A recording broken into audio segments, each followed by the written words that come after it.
Hello my dear friends, तो welcome back to my YouTube channel Raj science classes में Prince Raj. आप सभी का एक बार फिर से राज साइंस क्लासेस में स्वागत करता हूँ। उम्मीद करता हूँ कि आप सभी जो हमारा पीछे का वीडियोस देखे हुएगा, अगर नहीं देखे हमारे पीछे के वीडियोस तो हमारे चैनल के प्लेलिस्ट में है हमारे वीडियोस, आप सभी चाहें तो वहाँ पर जाकर देख सकते हैं। और जैसा कि आप सभी जानते हैं कि बहुत ही इंपॉर्टेंट टॉपिक के साथ आज फिर से हम आप लोगों के बीच आ चुके हैं, और वो इंपॉर्टेंट टॉपिक है ओम का नियम, जो कि मोस्ट इंपॉर्टेंट टॉपिक रहता है। MVVI अगर इसको लिखेंगे तो कोई दिक्कत नहीं है, मोस्ट VVI टॉपिक है, मोस्ट इंपॉर्टेंट टॉपिक ये सब होता है, वेरी वेरी इंपॉर्टेंट टॉपिक होता है। ओम का नियम 10th के सिलेबस में बहुत बारी पूछा भी जा चुका है कि ओम का नियम क्या है। ठीक है, ओम का नियम क्या होता है इसके बारे में आप लोग को पूछा जाएगा कि व्हाट इज ओम्स लॉ। आपका पूछा जाएगा क्या कि ओम का नियम होता किसे है, क्या होता है ओम का नियम का समझाते हैं वो, या फिर ओम के नियम से आप क्या समझते हैं, ओम के नियम को समझाइए। तो ये बात अगर आपसे पूछेगा कि ओम के नियम को समझाइए या फिर ओम के नियम से आप क्या समझते हैं या फिर ओम का नियम क्या होता है, तो आप लोग को कुछ करना नहीं है, ये वीडियो पूरा अंत तक देखिए। उसके बाद आप लोग को ओम का नियम रत्ती से क्या मतलब कहीं से भी आपको कोई प्रॉब्लम नहीं होगा, आप बहुत अच्छे तरीके से समझ जाइएगा ओम का नियम होता क्या है। चलिए ओम के नियम के बारे में जाने तो ओम का नियम विद्युत धारा एवं विभवांतर के बीच संबंध स्थापित करता है। क्या करता है? संबंध बताता है। किस चीज के बीच? किसी भी चालक के अंदर बह रही धारा और उस चालक के सिरों के बीच का जो विभवांतर होता है ना, इन दोनों के बीच के संबंध को बताता है कौन? ओम का नियम। तो ओम का नियम क्या होता है वो पढ़ेंगे। चलिए तो सबसे पहले हम लोग ये देखिए लिए कि जो ओम का नियम करता क्या है। उसका पूरा काम है कि विद्युत धारा यानी कि जो ISO और विभवांतर जो VSO, इसके जो है ना ये दोनों आपस में क्या संबंध रखते हैं, इस संबंध को बताता है ओम का नियम। ठीक है, इस नियम के अनुसार यानी कि ओम के नियम के अनुसार अचर ताप, अब यहाँ पे सोचिएगा कि अचर ताप क्या होता है। अचर ताप, कितना स्टूडेंट कंफ्यूज हो रहा होगा कि अचर ताप क्या होता है, तो हम बता दें कांस्टेंट टेम्परेचर। कांस्टेंट मतलब समझते हैं ना, एक मतलब नियत होना चाहिए, कोई बदलाव नहीं होना चाहिए। मतलब कि अचर ताप कहने का मतलब है कि ताप को स्टेबल कर दिया जाए, स्थिर कर दिया जाएगा। ठीक है, मतलब कि जितना टेम्परेचर पर उतने टेम्परेचर पर रहने दिया जाए। नहीं तो अगर अचर ताप नहीं करते हैं तो चालक का जो होगा क्या होगा, ताप अगर बढ़ेगा घटेगा तो हमको धारा का सही मान नहीं मालूम पड़ेगा। धारा का जो मान है वो कितनी मतलब कि पूरा सही मान नहीं मालूम पड़ पाएगा। कभी 5 एम्पियर की धारा बहेगी तो कभी 3 एम्पियर की धारा बहेगी। टेम्परेचर पे भी डिपेंड करती है भैया, डिपेंड करती है कि नहीं करती है, इसका प्रतिरोध के कारण डिपेंड करता है कि कौन कितना धारा बहाएगा। मतलब कि एक तरफ से अगर बात करें तो टेम्परेचर पे डिपेंड करती है, ये आप सभी जानते हैं। विद्युत धारा क्योंकि प्रतिरोध निर्भर करती है टेम्परेचर पर, तो प्रतिरोध पर विद्युत धारा निर्भर करती है, तो भैया ये क्या तो होना है। ठीक है, तो अचर ताप कहने का मतलब है कि कांस्टेंट टेम्परेचर, मतलब जो ताप होता है उसको क्या कर दिया जाएगा, नियत कर दिया जाएगा, स्थिर कर दिया जाएगा। उसी नियत ताप पर यानी कि अचर ताप पर किसी चालक से प्रवाहित होने वाली धारा, मान लेते हैं मेरा ये चालक है, ये मेरा क्या है, गोल गोल चालक है। ठीक है, ये मेरा चालक, ये मेरा चालक। ठीक है, मानते हैं कि क्या है, ये मेरा ए जो है पूरा मेरा चालक है। ठीक है, तो यही बोल रहा है अगर यहाँ पे टेम्परेचर को स्थिर कर दिया जाए, इसमें जो टेम्परेचर है ना वो अचर ताप है, मान लेते हैं अचर ताप पर टेम्परेचर है। ठीक है, तो अचर ताप पर किसी चालक से प्रवाहित होने वाली विद्युत धारा यानी कि जो विद्युत धारा इसमें प्रवाहित हो रही है वो I, तथा चालक के सिरों प्रवाहित होने वाली विद्युत धारा जो होती है ना, वो जो विद्युत धारा होती है वो क्या होती है, चालक के सिरों के बीच के विभवांतर। ये कि चालक का सिरा अगर मान ले BC है तो इस BC के बीच का जो विभवांतर होगा, V जो होता है, विभवांतर जो होता है, ठीक है, ये जो होता है क्या होता है, सिरों के बीच का जो विभवांतर होता है वो इसका समानुपाती होता है, तो भैया I का समानुपाती होता है। एक बार फिर से समझिए कि ओम का नियम जो विद्युत धारा एवं विभवांतर के बीच को अंतर बताता है, अंतर ने संबंध स्थापित करता है कि इन दोनों में क्या संबंध है। ठीक है,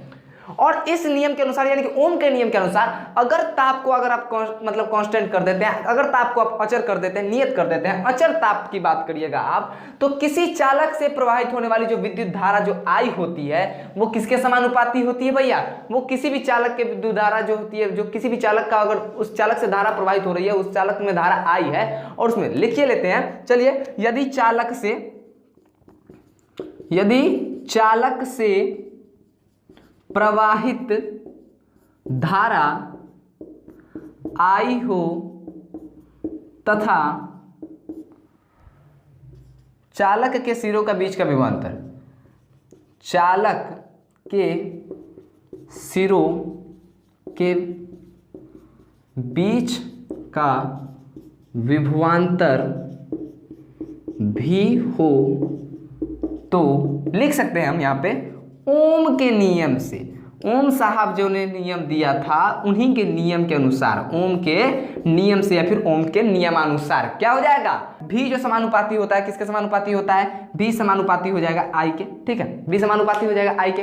होगा कि नहीं होगा, होगा कि नहीं होगा जी, भी समानुपाती हो जाएगा आई के। समझ में आई बात है कि नहीं आई। यहाँ पर से जो विभवांतर जो हो जाता है वो चालक धारा जो हो जाता है उसी के समानुपाती होता है। मतलब भाई अगर टेम्परेचर बढ़ेगा, टेम्परेचर को कांस्टेंट कर दीजिएगा ना, तो ये जो विभवांतर बढ़ेगा मतलब धारा बढ़ेगा तो विभवांतर बढ़ेगा। विभवांतर अगर धारा घटा हुआ है इसका मतलब विभवांतर भी घटा हुआ है, यानी कि दोनों में संबंध स्थापित करता है कि क्या है ये भैया एक कांस्टेंट, मतलब एक कांस्टेंट है यहाँ पे। ठीक है, समझ में आई कि नहीं बात है।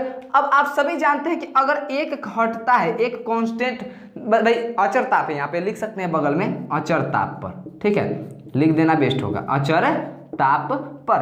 अगर बात करें यहाँ पर अगर हम भी के बाद बराबर लाए यानी कि समानुपाती का चिन्ह हटाते हैं तो हर बार एक न एक क्या आता है भैया, मेरा कूलॉम के नियम में के एक नियतांक आया हुआ था, एक बीच में जो आया हुआ था कि नहीं आया हुआ था, एक भाई जो होता है ना समानुपाती स्थिरांक जो आता है वो है। ठीक है, तो ये उसमें क्या आया हुआ था, बीच में हमने एक यहाँ पे धारा वाला को हमने हटाया था, प्रतिरोध को ज्ञात करने के लिए हटाया था। तो R is equals to R is directly proportional to होता है L/A के, वहां पे हटाया था तो हमने रो लाया था जो कि प्रतिरोधकता था, विशिष्ट प्रतिरोधकता था। अब यहाँ पर जो हटेगा ना तो ये आएगा नॉर्मल RI, और ये जो R है ना ये R एक नियतांक है, जहां लिख सकते हैं जहां R एक नियतांक है, एक नियतांक है। ठीक है, और चालक का प्रतिरोध भी यही R है। ठीक है, तो V बराबर R निकल गया, यहाँ पे V बराबर RI निकला।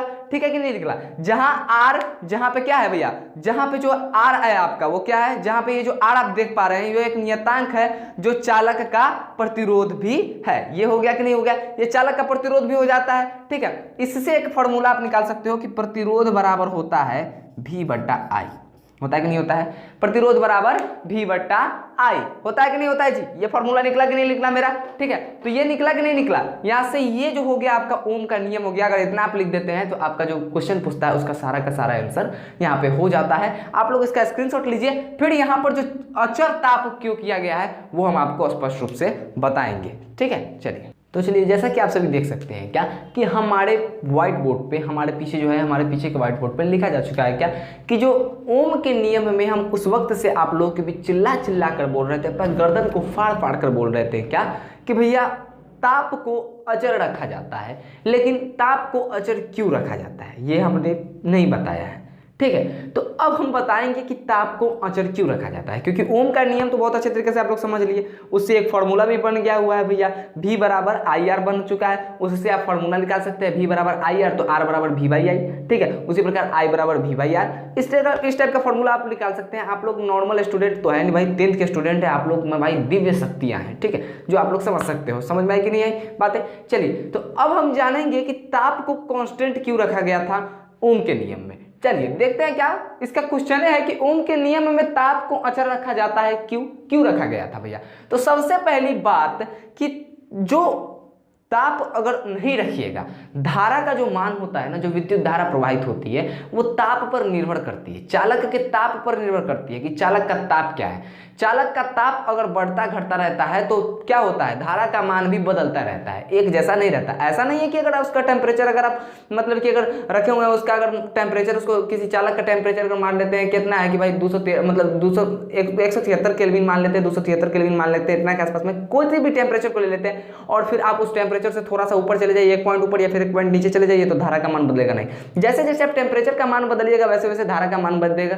क्यों, क्योंकि टेम्परेचर किस पर निर्भर करता है, टेम्परेचर पर निर्भर करता है प्रतिरोध, और प्रतिरोध पे अभी निर्भर न किया है, अभी किया है कि नहीं किया है, आर जो आ गया है कहीं ना कहीं प्रतिरोध इतना था जी, तो प्रतिरोध पे भी धारा निर्भर किया है थोड़ा मोड़ा। ठीक है, प्रतिरोध भी थोड़ा मोड़ा क्या है, प्रतिरोध पे भी धारा निर्भर किया, तो इसीलिए जो होता है डायरेक्ट यहाँ पे बोल सकते हैं क्या कि जो धारा होती है वो किस पर निर्भर करती है, वो टेम्परेचर पर भी निर्भर करती है। अगर ताप बदलेगा तो क्या होगा भैया, टेम्परेचर अगर बदलेगा तो धारा का मान भी बदलेगा। और जब ओम के नियम में, अगर ओम का नियम हम जब मालूम करने जा रहे हैं तो कोई भी काम जब हम करते हैं तो एकदम मस्त क्या करते हैं, एकदम सारा चीज की तैयारी के साथ करते हैं।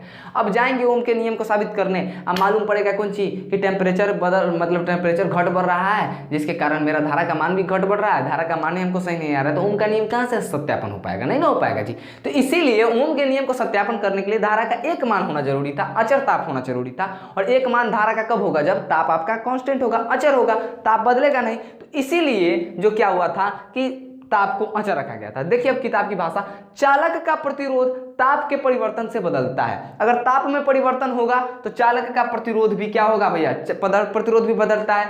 ऐसा होने पर चालक से प्रवाहित होने वाली धारा का सही मान नहीं प्राप्त होता है। और जब ऐसा होगा, जब प्रतिरोध घटबढ़ होगा तो धारा का सही मान आपको प्राप्त नहीं हो पाएगा कि कितनी एम्पीयर की धारा बह रही है उससे। ठीक है, सही मान आपको नहीं प्रवाहित हो पाए, मतलब आपको मालूम ही नहीं पड़ेगा कि कितना धारा बह रहा है उसमें, सही मान उसका नहीं मालूम पड़ेगा।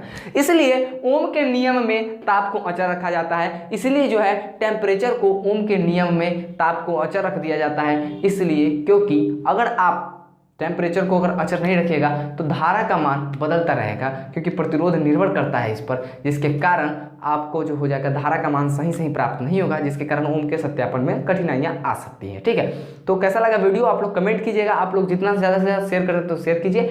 मैं प्रिंस राज विदा लेता हूँ, फिर मिलूंगा एक नए वीडियो में एक नए जोश के साथ। तब तक के लिए जय हिंद, जय भारत।